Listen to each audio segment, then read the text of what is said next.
Şimdiki şurada kuş yine yatıyor arkadaşlar da.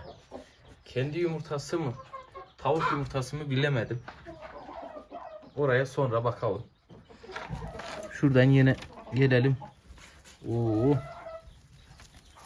Arkadaşlar şöyle bir odaklayalım. Bakın. Yine maşallah tavuklarımız. Tabi bu aralar sağlam yem yediler.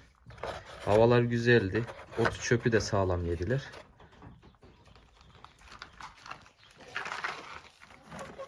Buradan 3 tane mi aldık? Aynen 3. Şu 4. Bakın yine bir büyük yumurta daha. Bu büyüklerin arasına bir tane ufak koyayım ki kolye sığmıyor.